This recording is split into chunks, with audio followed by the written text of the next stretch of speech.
Hello, Kris here. Green Sabre, Doom Telly time, episode 64, 65, whatever the fuck it is. It'll be numbered correctly when I do that little bit. Apologies for the delay putting this out again. Yeah, just loads going on at the minute. The new job is keeping me pretty busy, really. So yeah, it's finding times to squeeze in doing these videos. I used to sort of do it on a lunchtime sometimes, but yeah, like I say, that sort of few and far between at the minute currently. So you'll get them when I can be fucking arsed, ultimately. So this one's just going to be a very, very quick one, couple of updates, and mainly an update on a collection update, what I've been purchasing recently and sort of what I've been listening to. Mainly purchasing, but yeah, so far, updates, Green Sabre, nothing to report. We still haven't rehearsed as a three-piece yet. That's through a combination of things. I came back from holiday with COVID, got rid of the COVID, then Bri the drummer got COVID. And then I ended up with some fucking viral infection that might have been some kind of long COVID type sort of thing. Anyway, I was fucking dreadful, like really fluey, to the point where, like, high temperature, 3 days where I just did not want to get out of bed at all. So yeah, I was severely under the weather for a bit, but as you can see, I've recovered. As you can probably hear though, the throat still isn't 100%, and that fucking niggly cough that I don't think is ever going to go away. So yeah, ultimately, long story, fucking dull story short, we still haven't rehearsed as a three-piece as Green Sabre. However, that is going to be happening this weekend, as whenever you're watching this. Finally, because we probably owe a fucking fortune on the lockup, so we need to get that paid. But also, I have been, it's not like I've been bone idle or any of us as such, like, I've been sort of just going through the parts, because now, yeah, that we're absent of Gaz as such, like, I've been trying to sort of work out, is another guitarist an absolute essential? And at the minute, I'm undecided on it. I'm thinking we can maybe get away with being a three-piece. I want to hear what that sounds like in a live setting, though, because I don't want to lose any of that heaviness. But I'm not sure we're going to lose any of that massively. And actual sort of parts-wise, having written almost everything anyway, I'd sort of set it up as a lot of like big stretch chords and drone notes and resonating notes and all that kind of stuff. And then once we went to guitar, I just kind of separated it, so it was more like somebody just doing the chord sequence and the other person doing the drone and the harmony and stuff. Whereas I'm just going to go back to how I originally wrote most of the stuff. So we will wait and see. Anyway, long story short, finally in this weekend, so I'm looking forward to actually finally hearing what we're like as a three-piece as such, because I think we're going to be fine, quite frankly. But watch this space. GODTHRYMM, nothing to report as yet. We're going to be rehearsing soon, because we've got the world tour of the south of England coming up at the 4 dates across the bank holiday weekend in August, which I'm very excited about. Brighton, Ipswich, Bristol, Plymouth. Follow the GODTHRYMM social medias. They'll be all over my social media. I'll be advertising them and so on and so forth. So I think we've decided on a set list that we're going to go with. We're going to get rehearsing that in earnest. And then, yeah, I cannot wait. It's going to be great. And single/EP, potentially mooted for a sort of around that time some point. I'm not quite sure of the details on that one. But yeah, can't wait for that. This will be my first release with GODTHRYMM that I'm on. So yeah, very excited about that at the minute. Like I say, not sure if it's a single or a little EP yet or whatever, but yeah, very excited about that. Like I say, that should be due to drop around the same time as these gigs, or certainly not long afterwards. So yeah, again, watch this space. CROWSBLOOD, rehearsing away, going really, really well with various bits and pieces. I another new song just beginning to bubble up under the surface, at which point we do plan on the two that are on the demo, we do plan on going again. They're going to be on the full length as such, like re-recorded, slightly tweaked, because I think, obviously, anyone that's got an experience of recording, once it's sort of down, you feel like you're kind of stuck with that, and I feel that we've improved those two songs just through ironing out little bits and pieces. So yeah, including them, we'll have 6 songs soon, so I don't think we're going to be a million mile off being ready to go into recording studio and put them down. So yeah, those are the band updates. Okay, what has Kris been purchasing, I hear you ask? Not a massive, well, actually more than fucking normal. In fact, I need to, one of them was very fucking expensive. I'll get into that shortly. There's another one that's not quite here yet that I've ordered, which I might as well talk about now. I've ordered the Hooks cover. Peaceful have reissued Severed Survival Autopsy. Is it like 35th anniversary or whatever? I've never had a copy. The only vinyl I've got of it is a picture disc reissue of the surgical front cover of Severed Survival. And that was all I ever had as a kid. I had the cassette of it when I was younger. Never had Severed Survival on vinyl for reasons unknown. Had the cassette and the CD, both of which were like the surgical front cover. So I've never had the Hooks, you know, the stretchy facey one. Anyway, so I've ordered that. It's like a red marbly vinyl reissue of the Hooks front cover. So yeah, it's not here yet, so I'm hoping it'll come soon. But yeah, very excited. As soon as I saw them reissues, I did try and put off thinking, do I need it? Do I?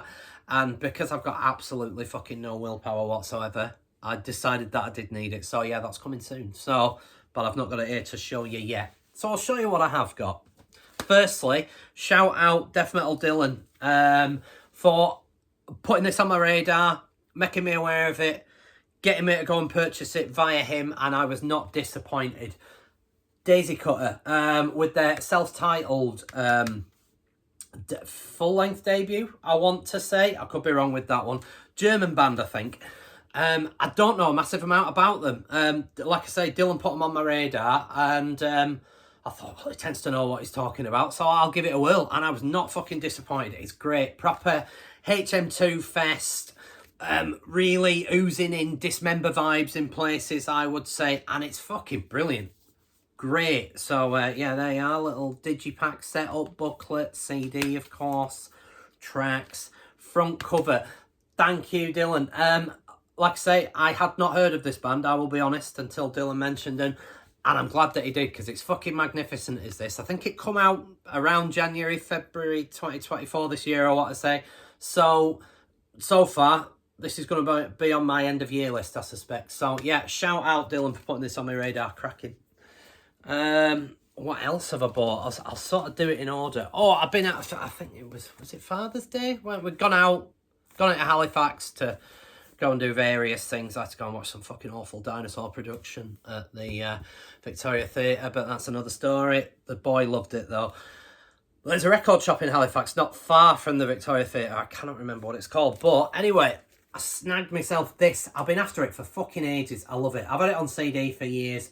Never had the vinyl. I did want the original, but tends to be, yeah, just a little bit out of my price zone for it. But this is my favourite Clash record, if I had to pick one. I love this album. I think it's ace. And now, depending on where you stand with the Clash, but yeah, I like what they do. I mean, sort of Sandinista onwards, they kind of lose me a bit. It all gets a bit disappear up their own arse slightly. But this was the last great thing that they did. I mean, give them enough rope before it's ace, and the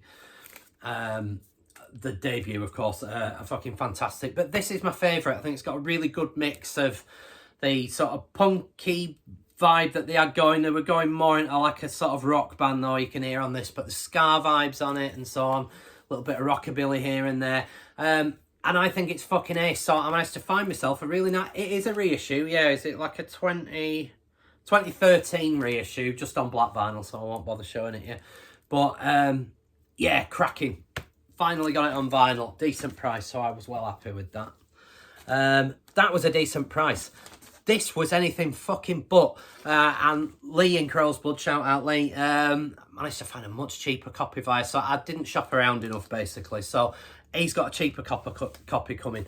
This bastard. And before I start, the new Kris, and it's fucking fantastic. What a record. It's on the red marbly thing. It's like a trifold. I cannot be arsed sort of going in and unfolding it all and all that kind of shit. So I know I'm probably not adhering to the strict VC rules on show us the vinyl.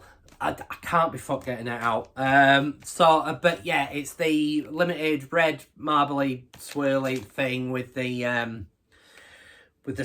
print on side D. It looks magnificent. I mean, like I say, I probably should have planned ahead and showed it you, but fuck off. There'll be other videos out there that can be bothered to show it you, so go and watch them. But this album is magnificent. What wasn't fucking magnificent is the cost to get here. And I balked at it at first. I thought, you can fuck right off. I'll wait till it's a bit cheaper or on black vinyl or something. And then I realised that you could do it on the, you know, the PayPal Pay in 3. And like I say, 0 willpower. I thought, oh, fuck it. I'll get it in. But 34 euros, sorry. So equivalent of about 31 pound. Just for the vinyl, that is. 20 odd fucking pound postage to get it over from France. Absolutely fucking disgraceful. But like I say, the PayPal Pay in 3 made me purchase begrudgingly. The Yorkshireman in me was not happy while I was purchasing it. But so yeah, 50 fucking quid near enough to get this over. Is it worth it? Probably not. But the album's fucking magnificent, and this will be end of year material. Picks up where Melano leaves off. Melano is a fantastic record, and so far, it's too early in the days to say whether it's better than Melano. I mean, it'll take some doing, but so far, magnificent. So yeah, the new Kris, got it in the collection for an insane amount of fucking money. But anyway, the other recent purchase was this that I got from Crash Records in Leeds. Shout out Scott, shout out Crash Records in Leeds. As per, this is slightly easier to get out. The new Pallbearer, which I am really enjoying. Slightly more restrained compared to yeah, kind of straight up doomy Pallbearer. But I just think it's fabulous. I'm really impressed with it. And it's on beautiful. Pull them both out there. Right, hang on. Let me just get my shit together. Beautiful orange vinyl. Look at that. Look at that. Gorgeous. It's like a kind of translucent orange vinyl as such. Like, but yeah, well impressed with that. Great album. Love the orange vinyl press of it. Again, this wasn't fucking cheap. Double album. I'm sure this was nearly... oh, like 40 quid. I mean, fucking... honestly, it's getting to the point where I'm going to have to seriously consider, do I buy much more vinyl at these fucking costs? I mean, that Autopsy one that I was on about, which is winging its way towards me. Decent, reasonably priced. I mean, yeah, I know it's only a single record, but like £22 with about 4 quid postage on top or whatever it was. That... yeah, it's tolerable. Once we get, I know the double albums and stuff, but once we get into the realms of 40 or 50 fucking pound for a record, there has to be a damn good reason to buy it for me. And if that is the way that it's going, then I'm out, lads and lasses. I just don't think it's fucking viable. It's not sustainable spending 50 fucking pound on a record. 50 fucking pound. I mean, think about it. 50 fucking quid. I mean, yeah, I'm old enough to remember when CDs were like fucking £7 and they've gone up and all. You're looking at near a 15, 16 for a new CD. But yeah, when CDs were 7 quid, when vinyl were about 7 or 8 quid, maybe 10 quid tops. Cassettes were 3 or 4 quid. They're like £11 now or whatever it is. Yeah, cost of living. Let's hope that if you're watching this on the Friday, let's hope that today's and last night's events might start going some ways to changing that. I kind of doubt it, but we'll wait and see. Let's not get into politics. But yeah, just insane amounts of money. So yeah, as I've mentioned on previous videos, I've had to seriously rein in my vinyl spend. And with those prices, it's only going to continue. But yeah, it is what it is. Yeah, so yeah, that's it. We're coming up to 15 minutes. Fuck it, let's knock it on the head. So those are my recent purchases. I might do a video shortly of stuff that I'm listening to at the moment. And I was tempted to do almost like a half year of albums so far. But I figure that I don't want to shoot my wad too early before the end of year thing. So I don't know if I'll bother doing like a half year thing. But there's plenty of good stuff coming so far. And there's some stuff in the pipeline that I've got on pre-order. But yeah. Those are my recent purchases. I hope you enjoyed this video. And if you didn't, I am so sorry. I will try harder. Yeah, hopefully, like I say, there might be like once a week, once a fortnight, once I can get me sort of shit together and get some kind of routine back in. But you'll just have to make do. You know, good things come to those who wait. So thank you for watching. Thanks for subscribing. We're edging closer to 200. What, about 191, I think, something at the minute. And until the next video, adieu. Thank you. See you later, guys.